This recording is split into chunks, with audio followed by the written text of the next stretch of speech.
Hello everyone, welcome back to my channel.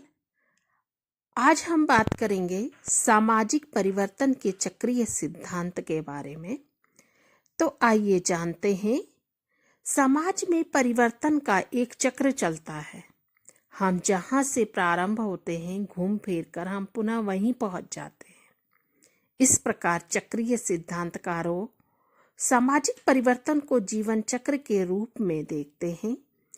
चक्रीय सिद्धांत में स्पेंगलर, टॉयनबी, पैरेटो एवं सोरोकिन प्रमुख रूप से उल्लेखनीय हैं। आइए जानते हैं कि स्पेंगलर का क्या सिद्धांत है। Theory of Oswald Spengler. सामाजिक परिवर्तन के बारे में जर्मन विद्वान स्पेंगलर ने 1918 में अपनी पुस्तक the decline of the West में अपना चक्रीय सिद्धांत प्रस्तुत किया। इस पुस्तक में उन्होंने सामाजिक परिवर्तन के उद्विकासीय सिद्धांतों की आलोचना की और कहा कि परिवर्तन कभी भी एक सीधी रेखा में नहीं होता है। स्पेंगलर का मत है कि सामाजिक परिवर्तन का एक चक्र चलता है। हम जहां से प्रारंभ होते हैं, घूम फिर कर पुनः वहीं पहुंच जाते हैं। जैसे मनुष्य जन्म लेता है, युवा होता है, वृद्ध होता है और मर जाता है तथा फिर जन्म लेता है। यही चक्र मानव समाज एवं सभ्यताओं में भी पाया जाता है। मानव की सभ्यता एवं संस्कृति भी उत्थान और पतन, निर्माण, विनाश के चक्र से गुजरती है। वे भी मानव शरीर की इस जन्म, विकास और मृत्यु को प्राप्त होती है। स्पेंगलर ने पश्चिमी सभ्यता के बारे में कहा है कि अपने विकास की चरम सीमा पर पहुंच गई है। उद्योग एवं विज्ञान के क्षेत्र में उसने अभूतपूर्व प्रगति की है, किंतु अब वह धीरे धीरे क्षीणता एवं स्थिरता की स्थिति में पहुंच रही है। अतः इसका विनाश अवश्य है। आइए जानते हैं कि टॉयनबी इस सिद्धांत के बारे में क्या कहते हैं। टॉयनबी एक अंग्रेज इतिहासकार थे। उन्होंने विश्व की 21 सभ्यताओं का अध्ययन किया तथा अपनी पुस्तक स्टडी ऑफ हिस्ट्री में सामाजिक परिवर्तन का अपना सिद्धांत प्रस्तुत किया। टॉयनबी के सिद्धांत को चुनौती एवं प्रत्युत्तर का सिद्धांत कहा जाता है। वे कहते हैं कि प्रत्येक सभ्यता को प्रारंभ में प्रकृति एवं मानव द्वारा चुनौती दी जाती है। इस चुनौती का सामना करने के लिए व्यक्ति को अनुकूलन की आवश्यकता होती है।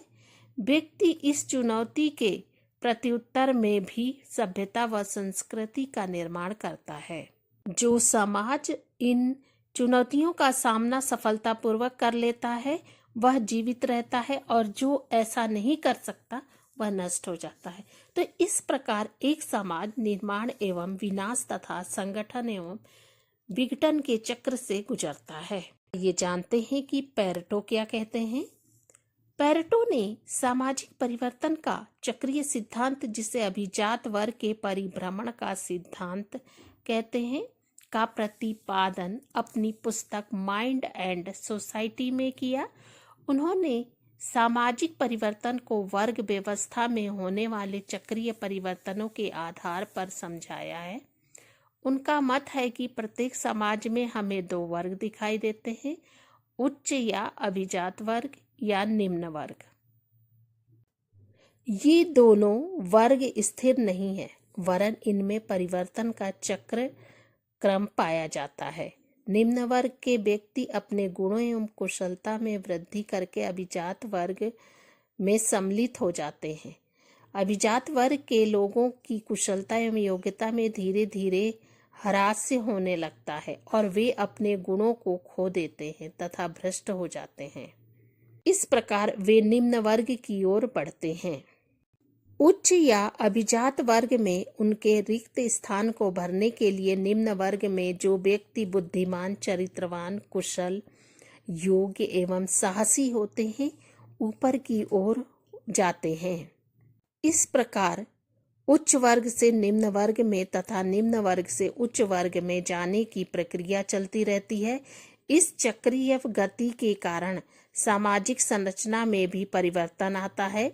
चूंकि यह परिवर्तन एक चक्रीय गति में होता है, इसीलिए इसे सामाजिक परिवर्तन का चक्रीय अथवा अभिजात वर्ग के परिभ्रमण का सिद्धांत कहते हैं। पेरेटो ने सामाजिक परिवर्तन के चक्रीय सिद्धांत का उल्लेख राजनीतिक, आर्थिक एवं आदर्शात्मक तीनों क्षेत्रों में किया है। आइए जानते हैं सोरोकिन का सांस्कृतिक गतिशीलता का सिद्धांत के बारे में। सोरोकिन ने अपनी पुस्तक सोशल एंड कल्चरल डायनेमिक्स में सामाजिक परिवर्तन का सांस्कृतिक गतिशीलता का सिद्धांत प्रस्तुत किया। उन्होंने मार्क्स, पेरेटो एवं वेवलिन के परिवर्तन संबंधी सिद्धांतों की आलोचना की।